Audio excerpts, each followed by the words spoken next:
Hey everyone, welcome to another episode of the QubicaAMF Tech Tip Podcast.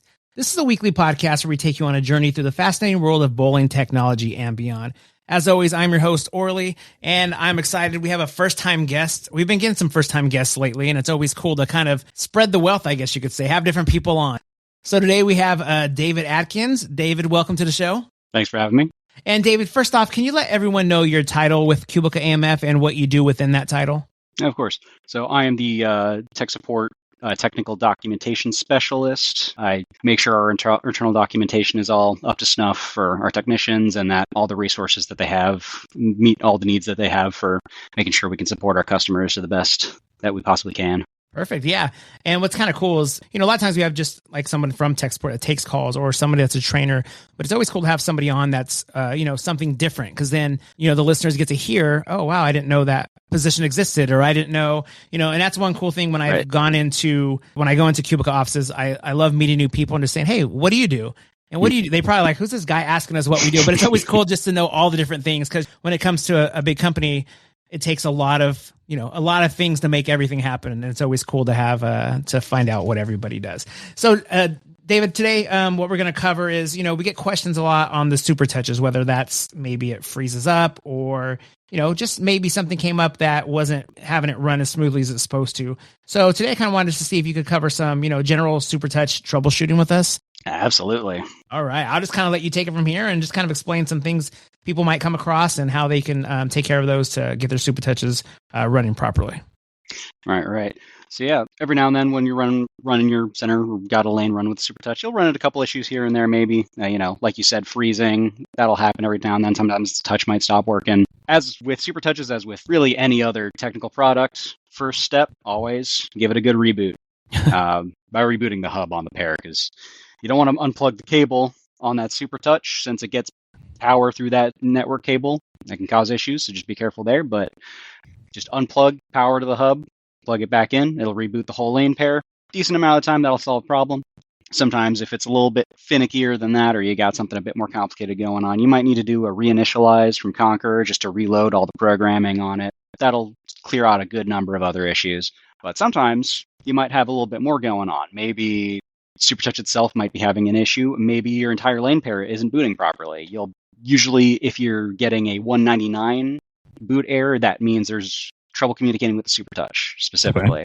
So if you do get that, usually also a reinitialize to the pair will fix it, or sometimes just a reboot.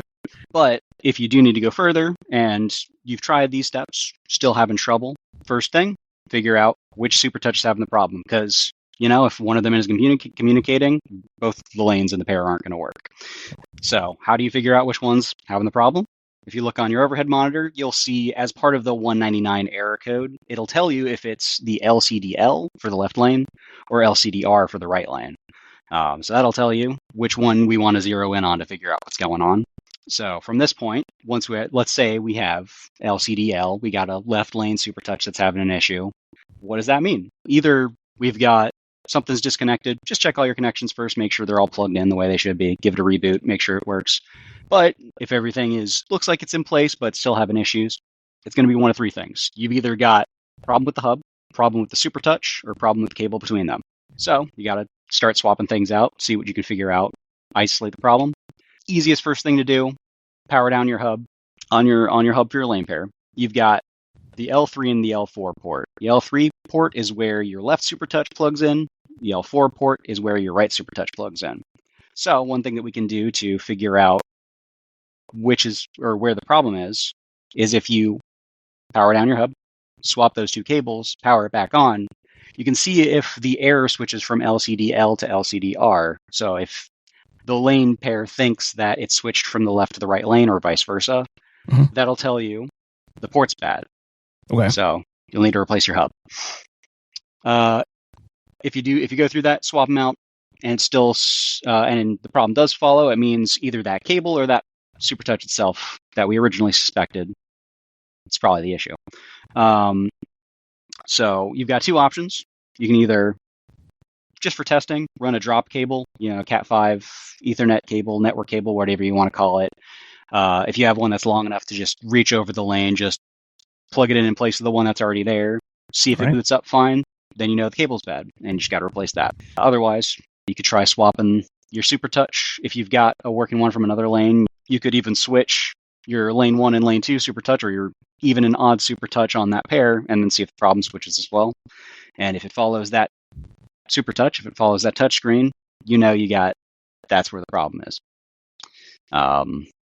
If you go through all those methods, you should isolate which component is causing the problem, and once you swap it out, it should run perfectly fine. Perfect. Yeah, I appreciate that. And I'm going to put you a little bit on the spot. I know you used to take calls, and if they're still having issues, what is the number they can call? Do you still remember it? They can call 866-460-7263, and then you're going to want to press option 3 for tech support. Perfect.